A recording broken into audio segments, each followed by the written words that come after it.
wish you a long life, like 35 years. If get married, maybe 65 years. If get a spiritual awakening, maybe 75 years. Anyways, so this is the first session of the self-support series from Life of Pi. It's starting, right? So we are discussing the themes, the possible questions, the quotations, and anything that you can imagine about Life of Pi. So first of all, Life of Pi is remembered as a story within a story. And this is found from an essay type introduction. So it's a reliable thing because the literature teacher gave it to me.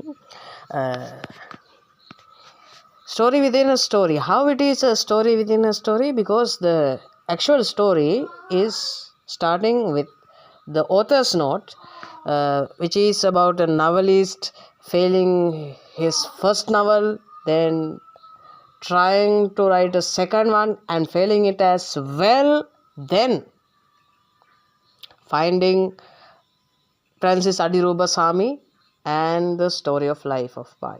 So the first story is the story of the novelist.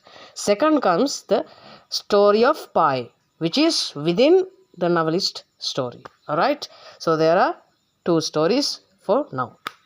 Then comes the third story, which is the story made by Pi, which is a part of the story of Pi, which is the part of a story of the novelist, right? So there are three stories, a story within a story, within which is another story. That's why Life of Pi is called a story within a story. So let's continue. So let's discuss the themes and the possible questions. First, the survival. The primacy of survival, some may say the will to survive. That's the first theme, the will to survive. What is the will to survive? The will to live, right? So in this particular theme, you have to discuss the way this will to survive guides Pi or changes Pi from something to another thing. Sometimes we meet people who can change us so profoundly that we are not the same afterward. Survival is just the same as that. This survival instincts or the will to survive is the strength guiding Pi to the beach of Mexico from that sunken Simpson. Anyway, so this Instagram thing is keeping popping out. Anyway, I just, let's go. So let's discuss through the quotations. First, this quotation is from where the flying fish was killed. The first kill of our main character. See how he reacts. I'm using the voice of the reader, alright? Wept heartily over this poor little deceased. It was split open and bloody on one side of its head, at the level of the gills. That's not important. I wept heartily over this poor little deceased soul. It was the first sentient being I had ever killed. I was now a killer. I was now as guilty as Cain. I was 16 years old, a harmless boy, bookish and religious, and now I had blood on my hands. That's enough. So, see this situation properly, right? I wept hard. Who wept hardly? He, alright? So, the narrator is first person, but I am explaining, right? He wept hardly over this poor soul. Why? This was his first ever kill, right? He wept hard. He prayed like something, and he was guilty. Right? It was stuck in his mind. That's how he was. He was regretting. Like, I was a bookish, religious 16-year-old child. Now there was blood on my hand. Just a bit blood on my hand. I just killed a small flying fish. Right? There is nothing. Just a flying fish. Nothing much. But see how difficult it was for Pai. Yet he, even weeping, even hesitating, even regretting, yet what is the case here? He is facing the problem. He is doing it anyway. Even while weeping, he is doing what? Killing, right? So he wept for sure. He regretted for sure. But he was a killer now. The vows were broken. The rules were broken. The vegetarian became a killer. Right? This is the start. Just the start. You may understand. This is just the start. Now see this scene. Alright? This is the scene where he butchers a turtle alive. Right? See this scene. How the scene is going. Right? I took hold of a hatchet and brought it down on the turtle's neck, gashing it. Bright red blood. Wait. I took hold of a hatchet and brought it down on the turtle's neck, gashing it. Bright red blood shot out. I grabbed the beaker and collected about 300 milliliters, a pop can's worth. I might have got much more, a liter I would guess, but the turtle's beak was sharp and its front flippers were long and powerful, with 2 claws on each. The blood I managed to collect gave off no particular smell. I took a sip. It tasted warm and animal, if my memory is right. It's hard to remember first impressions. I drank the blood to the last drop. I thought I would use the hatchet to remove the tough belly shell, but it proved easier with the saw-toothed edge of the knife. I set one foot at the center of the shell, the other clear of the flailing flippers. The leathery skin at the head end of the shell was easy cutting, except around the flippers. Sawing away at the rim, however, where shell met shell, was very hard work, especially as the turtle wouldn't stop moving.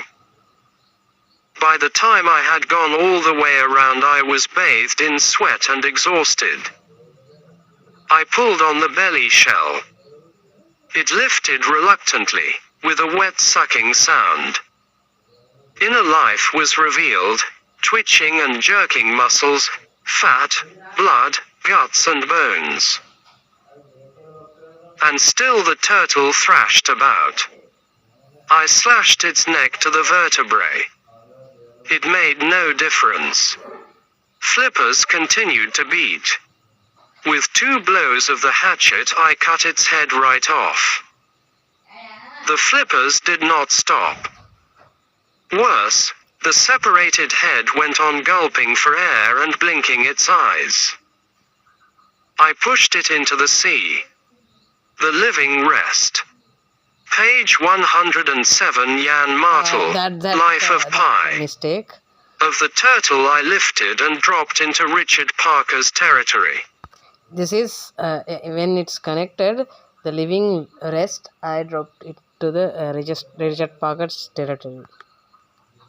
He was making noises and sounded as... Alright, that part is not needed that much.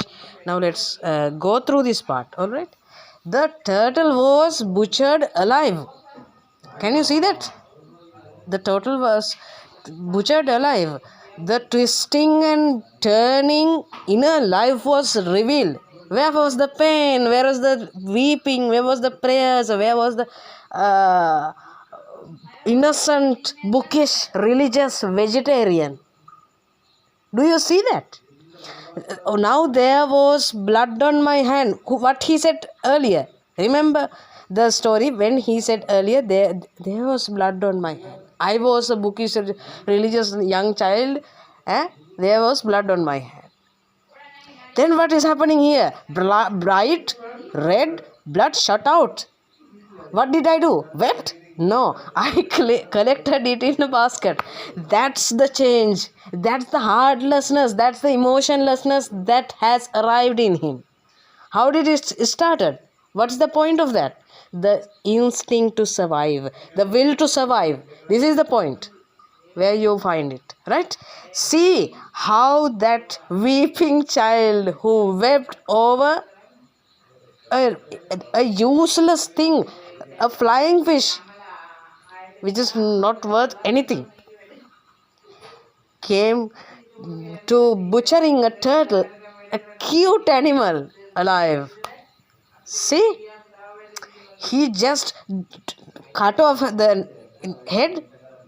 The head was gasping for air. How can a decent human being, not just decent, any human being with feelings do it? That's what it is. Now this change does not end here. See, now listen to this, alright? Something in me died then that has never come back to life.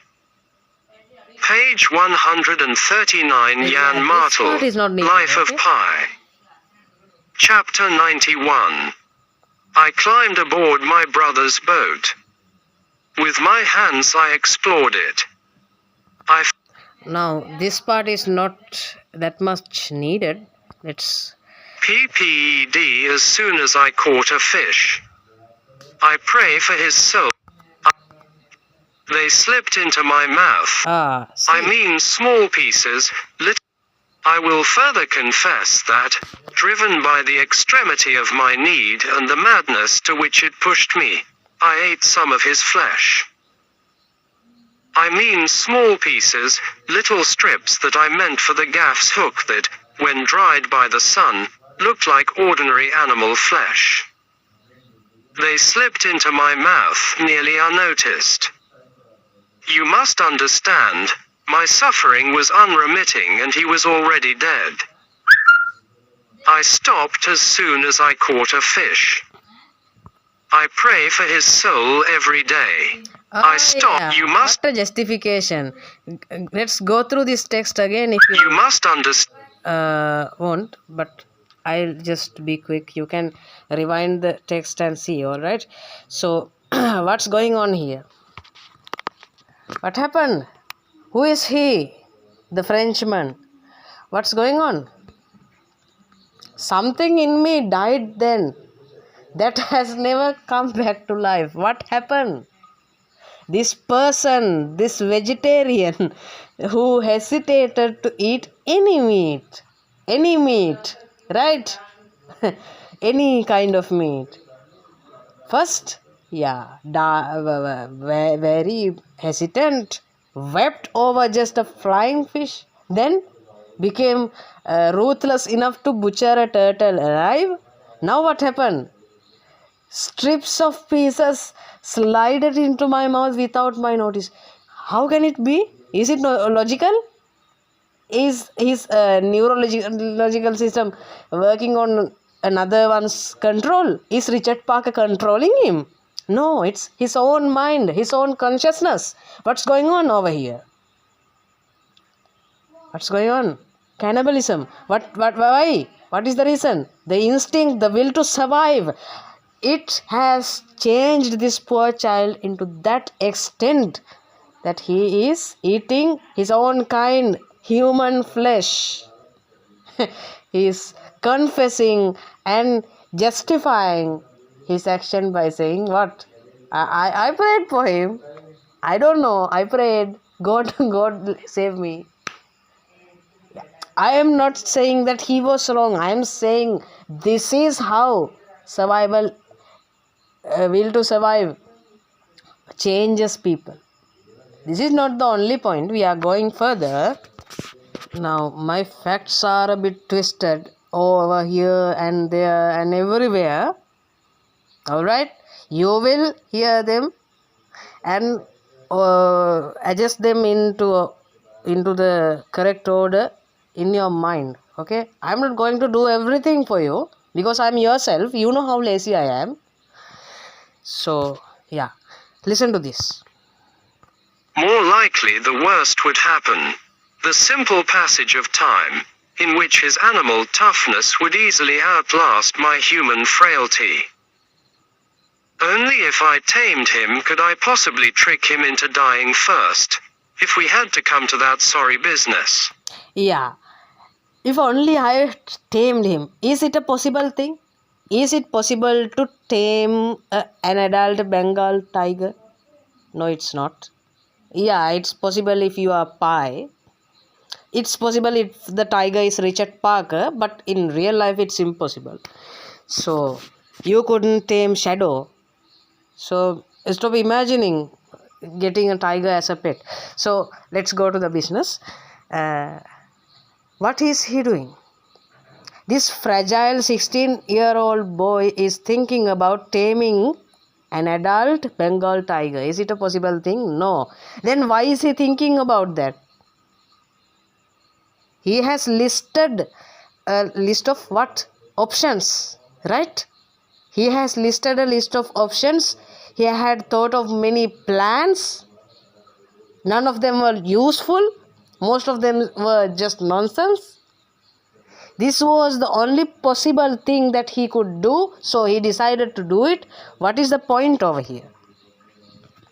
What is the point? That he is taming Richard Parker? No. The point is that his will to survive is making him take risks. Making him risk his life for what? For his life. Yeah, that's what is going on. His will to survive is making him strong, even though he is not physically strong. Do you think if they fight, he could outrun Richard Parker? Is it possible? No. So then what is going on? His will to survive is making him strong. That's why he is thinking of taming Richard Parker. He knows it's impossible, but he is doing it anyway. Why? The will to survive is making him do it. That's how it is. Making the weak strong, making the vegetarian a killer. That's what it is. That's the power of will to survive. Yeah, fine. Let's go further. Then there comes the moments when he confronts Richard Parker. Even like sometimes when taming Richard Parker, he attacks Richard Parker. Richard Parker attacks him, but he is not backing out. He is training him and going on. So more than these courages, he must have taken a lot of courage after seeing the death of the hyena and everything and running to the raft. Not the raft yet, I guess, the life buoy. Then he feels thirsty after 3 days. So, this is a small but important quotation. Quote this. Only water interested me. Listen to this. Alright. The strained, temporary peace but FTER that. These were the only plausible explanations. In the question, only water interested me. I took stock of the lifeboat. Yeah. Only water interested me. Neither life, nor Richard Parker, nothing else. Only water interested me. So this thirst gave him the courage to go to the lifeboat even though Richard Parker was there. He knew Richard Parker was there, yet he went. Why? Because he had the courage to do so. Why he had the courage to do so? Because of this will to survive, right? The will to survive. Let's go further. So I intended originally to uh, actually include every theme and every possible thing in one recording, but it seems impossible to me because continuously recording so much is not that much of a logical thing for a phone. I can talk continuously for at least an hour, but you know how lazy I am, and this phone is, it's mine, so it's obviously going after my footsteps, right? Anyway, so we have discussed the will to survive, the primarity of survival, but you will find more suitable quotations for this, what do you call it, this theme in later discussions as well, but since it's for the first recording, it's totally fine for me. I'll try to do the next ones in Sinhala because I'm speaking too slowly first of all. Then I think I'll have to describe these things as quickly as possible in order to not waste your time. So yeah, that's all for today. Sunatha sadhukang manasi karotha.